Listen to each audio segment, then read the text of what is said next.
This was honestly the worst attempt of Timmy trying to bag Trix the rabbit yet. I've never seen so many easy layups get fumbled this badly. But did he eventually get the girl though? So look, the episode begins with all the jits in the cafeteria getting ready for the romance dance, basically prom for elementary schoolers, on Saturday night. And of course Timmy's no game having self ain't got a date. But what about his homies though?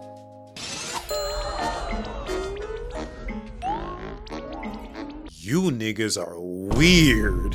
Cause why do y'all want to date someone, or something in their case, that looks just like you? I don't get why cartoons always gotta do shiz like this. Junk is suspect as hell. But nah, that ain't even the worst of it. Look at who Sanjay's date is.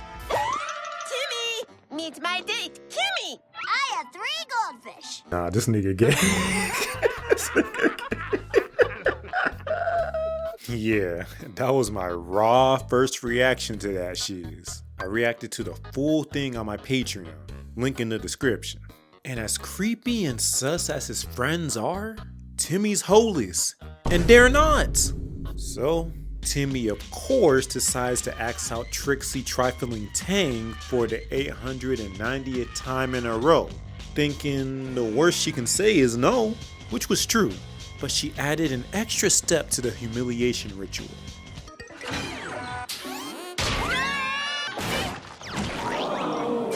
This girl's family really got Munyon on top of Munyon, cause how do you have a lever made specifically for this occasion? Wait, I just realized Trixie made this jit Poof a prom night dumpster baby.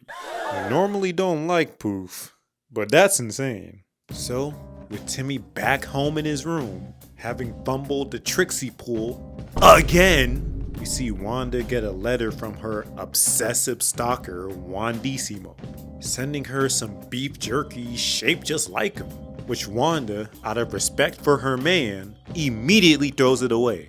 And because of that, you would think Cosmo would stand on business, telling him to stop. But nope, the wigger just loves to piss me off. I'd tell him to stop, but his one jerky mo is muy caliente. Cosmo ought to swat you like a fly. First of all, that shiz is contaminated with trash juices. And second, stand on business for your lady. You better not piss me off like this again. And spoiler alert, he does. Multiple times. Anyway, this man Timmy is so desperate to win Trixie's heart that the wigger contemplates paying for her to go out with him. Timmy, are you freaking serious? He really trying to make her an escort. But either way, she's rich. She don't want no goddamn pennies, my wigger.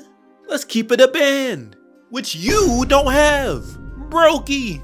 So, after Wanda violates Timmy with the rules, reminding him that he still can't interfere with true love in the slight least, which I still think is capped to some degree, Timmy hatches this absolutely terrible idea of paying our boy Cupid a visit, which finally leads into the title of the episode. But tell me why these wiggers just break into Buddy's crib as he's packing his things? Man, if I were him, I'd throw all you booty lickers out right now. But that would ruin the plot. So instead, Timmy asks his Cupid if he can shoot Trixie with one of his arrows to make her fall in love with him, even though he gave you the chance to do that exact thing last time. But no, you chose to use it on yourself for Tootie's creepy ass. Either way, Cupid refuses, since he's going on vacation to Mexico after working so dang much. Hold on, don't you only work on Valentine's Day? You should be on vacation 24/7, 364. Sometimes 3. Anyway, he instant transmissions to Donald Trump's ops, leaving Timmy and his fairies alone with his bow and arrows. Out in the open. Is this wigger stupid?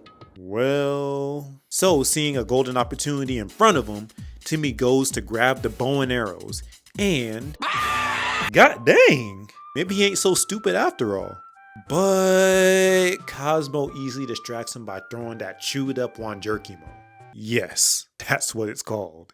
And Timmy is easily able to secure the goods. Yet, Wanda just lets him do it too. Some voice of reason she is. Bitch, just say you like anarchy.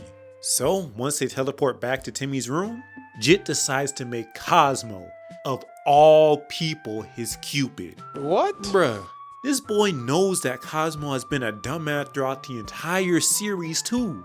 Yet, he still asks him to help. Look, dude even shoots the arrow all willy-nilly, accidentally poking Wanda in the booty cheek. And because of that, who is the first person Wanda sees after getting shot? Yeah, Wandissimo.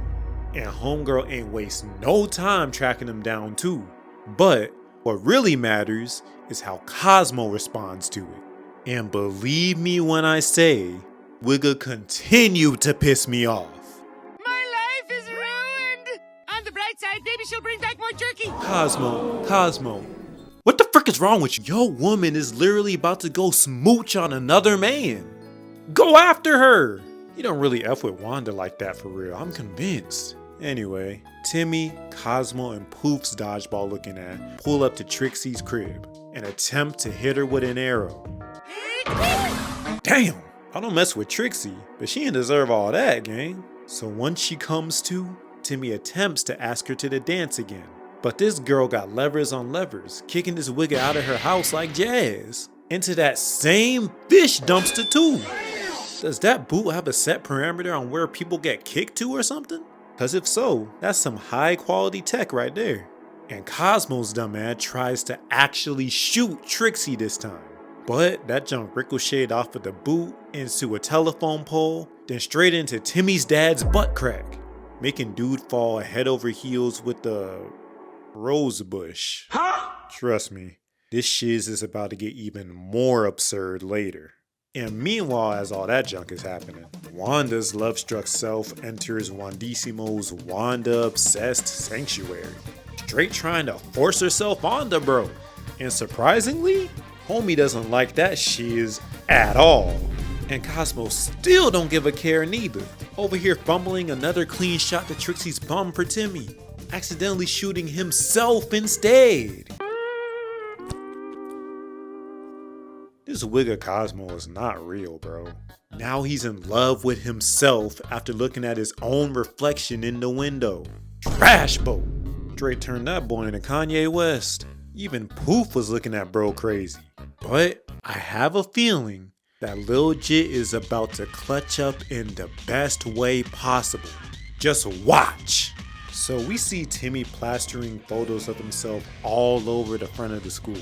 So no matter what, Trixie will definitely see him when she gets shot. The butt with an arrow, calm down. And as Timmy attempts to put more of his ugly yearbook pics all over, he gets his face slammed by a car door, which so happens to be his mom trying to warn him that his dad is about to marry the rosebush from earlier. And Crocker's Epstein Island enjoying self just randomly pulls up to give this wigga an F.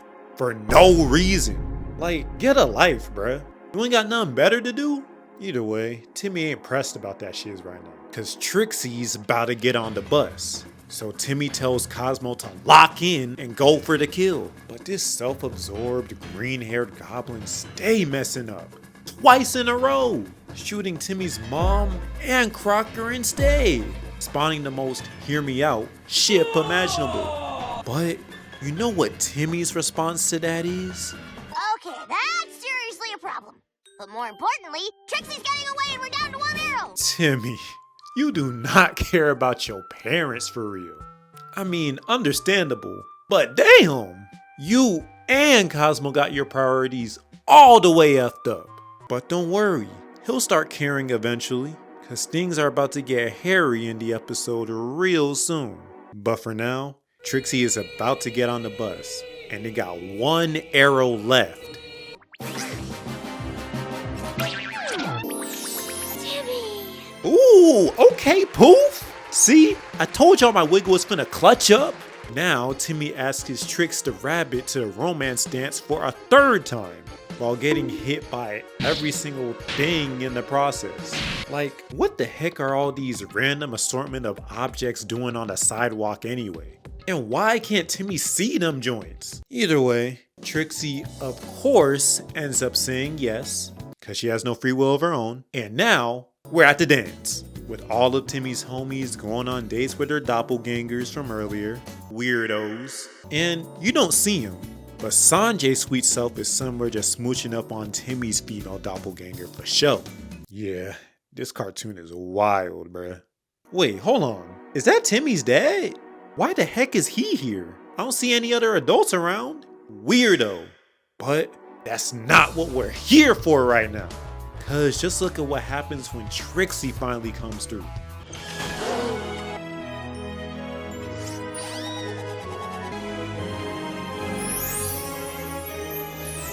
So romantic. Kiss me. You bet. Nothing could spoil this moment. Sorry to spoil this moment. God dang it, Crocker. Get your pedo self off the stage, man. Timmy was finally about to kiss the girl of his dream after 7 seasons. But unfortunately, Timmy really had to lock in, because Crocker announces to all of the students, for some reason, that he's finna marry Timmy Turner's mom. And Timmy over here acting all surprised like he ain't quite literally see Cosmo shoot both of them with an arrow yesterday. Boy, I'd have swatched it like a fly. So they both head to the altar that he conjured up, with Crocker's mom as the pastor? Nah, is she even qualified for this? She a PDF file in her own right. We need justice for Ricky. Shoot, even Timmy's dad is trying to get in on the action by marrying this decrepit and rotten rosebush. But now, Timmy has a choice to make. Finally kiss Trixie, or stop the wedding between his mom and Crocker.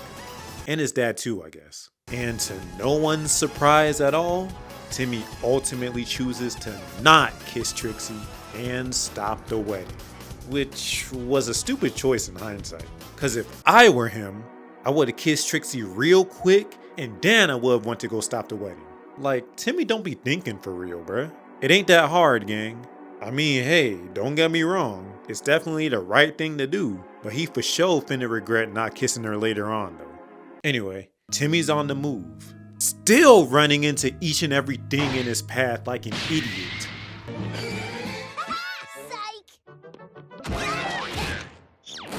Trash! You better quit playing though, cause he about to have new step parents real soon. Wait, when did this wigga change into a wedding dress? Weirdo. So, not knowing what else to do, Timmy forces Cosmo to lock the frick in and makes a wish for Cupid to come back from his vacation. Damn, he was having the time of his life with them Mexicans. So, Timmy begs Cupid to fix the mess that he made, to which Cupid responds by pulling out his anti-love arrows. Wow, so he's a heart maker and a heartbreaker. Interesting. Anyway, Cupid starts emptying out the clip, shooting Timmy's dad, then Cosmo, Wanda. Oh yeah, I forgot about her. I'm a married woman. Damn! Finally, shooting Timmy's mom and Crocker. I'm a married woman. Yeah, he definitely deserved that shiz. So, after saving Timmy from having a very complicated family tree, Cupid rightfully so decides to punish Timmy by making him wash all of his diapers. Which I don't understand, cause aren't diapers disposable? Huh, maybe I'm stupid, I don't know. But hold on, what happened to Trixie though? Damn! See? I knew he should have kissed her when he had the chance. But he deserved that shiz nonetheless. Cause if you have to resort to using Cupid's arrow to force the girl of your dreams to fall in love with you, then your RIZZ game is severely lacking, my wigga. Weirdo.